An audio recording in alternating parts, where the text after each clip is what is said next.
حضرت علی رضی اللہ تعالی عنہ نے ارشاد فرمایا، تین قسم کے تمہارے دوست ہیں اور تین قسم کے تمہارے دشمن۔ دوست یہ ہیں، تمہارا دوست، تمہارے دوست کا دوست اور تمہارے دشمن کا دشمن، اور دشمن یہ ہیں، تمہارا دشمن، تمہارے دوست کا دشمن اور تمہارے دشمن کا دوست۔ ایک شخص حضرت علی رضی اللہ تعالی عنہ کی خدمت میں پیش ہوا اور کہنے لگا، یا علی رضی اللہ تعالی عنہ، میں صدقہ اور خیرات کرنا چاہتا ہوں، لیکن مجھے اندازہ نہیں کہ کون حقدار ہے اور کون نہیں۔ حضرت علی رضی اللہ تعالی عنہ نے فرمایا، تم اس کو دے دو جو حقدار لگے اور اس کو بھی دے دو جو حقدار نہ لگے۔ اللہ تعالیٰ تجھے وہ دے گا جس کا تو حقدار ہے، اور وہ بھی دے گا جس کا تو حقدار نہیں ہے۔ بیمار کا علاج صدقہ سے کیا کرو، کچھ فرق نہیں پڑے گا اگر تم میں سے ہر ایک اپنی ایک دن کی خوراک صدقہ کر دیا کرے۔ ملک الموت کی طرف ایک تحریر بھیجی جاتی ہے جس میں بندے کی روح قبض کرنے کا حکم ہوتا ہے، لیکن جب وہ صدقہ دے دیتا ہے تو کہا جاتا ہے کہ تمہاری تحریر کو واپس کر دیا گیا ہے۔ اللہ تعالیٰ کے ساتھ کیے گئے کسی معاملے میں بھی خسارہ نہیں، پھر وہ صدقہ ہو یا خیرات، تجارت ہو یا محبت، راز و نیاز ہو یا دعا۔ لیکن انسان کو یہ بات جلدی سے کہاں سمجھ آتی ہے۔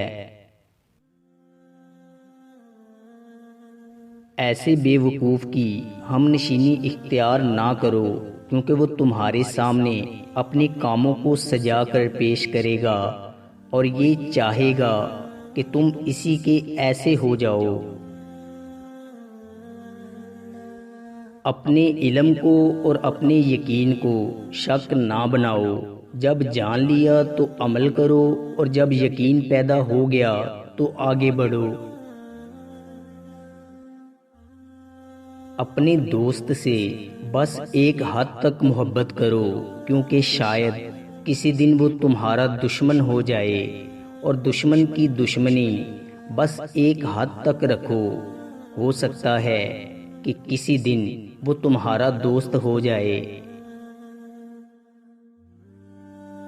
حضرت علی رضی اللہ تعالی عنہ سے ایک شخص نے سوال کیا کہ ایمان کی تعریف کیا ہے؟ آپ رضی اللہ تعالی عنہ نے فرمایا کہ کل میرے پاس آنا تاکہ میں تمہیں اس موقع پر بتاؤں کہ دوسرے لوگ بھی سن سکیں، کہ اگر تم بھول جاؤ تو دوسرے یاد رکھیں۔ اس لیے کلام بھڑکے ہوئے شکار کی مانند ہوتا ہے کہ اگر ایک کی گرفت میں آ جاتا ہے تو دوسرے کے ہاتھ سے نکل جاتا ہے۔ حسد کی کمی بدن کی تندرستی کا سبب ہے۔ میں نے اللہ تعالیٰ کو پہچانا ارادوں کے ٹوٹ جانے، نیتوں کے بدل جانے اور ہمتوں کے پست ہو جانے سے۔ نعمتوں کے زائل ہونے سے ڈرتے رہو، کیونکہ ہر بے قابو ہو کر نکل جانے والی چیز پلٹا نہیں کرتی۔ جو شخص سستی و کاہلی کرتا ہے وہ اپنے حقوق کو ضائع و برباد کر دیتا ہے، اور جو چغل خور کی بات پر اعتماد کرتا ہے وہ دوست کو اپنے ہاتھ سے کھو دیتا ہے۔ آنکھوں کا دیکھنا حقیقت میں دیکھنا نہیں، کیونکہ آنکھیں کبھی اپنے اشخاص سے غلط بیانی بھی کر جاتی ہے، مگر عقل اس شخص کو جو اس سے نصیحت کی جائے کبھی فریب نہیں دیتی۔ زیادہ خاموشی رائب و ہیبت کا باعث ہوتی ہے، اور انصاف سے دوستوں میں اضافہ ہوتا ہے۔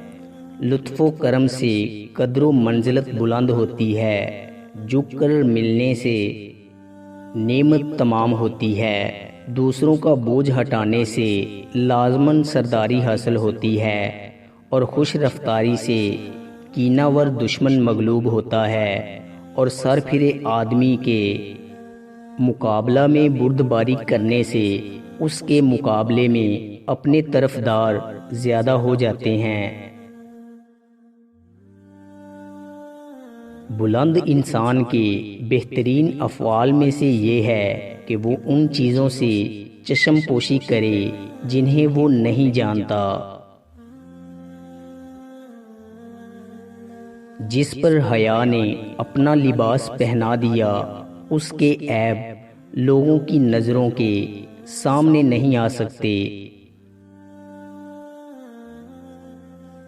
جو شخص اپنے نفس کا محاسبہ کرتا ہے وہ فائدہ اٹھاتا ہے، اور جو غفلت کرتا ہے وہ نقصان میں رہتا ہے۔ جو ڈرتا ہے وہ عذاب سے محفوظ ہو جاتا ہے، اور جو عبرت حاصل کرتا ہے وہ بینا ہو جاتا ہے، اور جو بینا ہو جاتا ہے وہ بافہم ہو جاتا ہے، اور جو بافہم ہو جاتا ہے اسے علم حاصل ہوتا ہے۔ دوستو، امید کرتا ہوں کہ آپ کو ہماری ویڈیو اچھی لگی ہوگی۔ اگر آپ کو ہماری ویڈیو اچھی لگی ہے تو لائک کیجئے، اور مزید اچھی ویڈیوز کے لیے ہمارے چینل میکس ہیپینس کو سبسکرائب کر لیں۔ شکریہ۔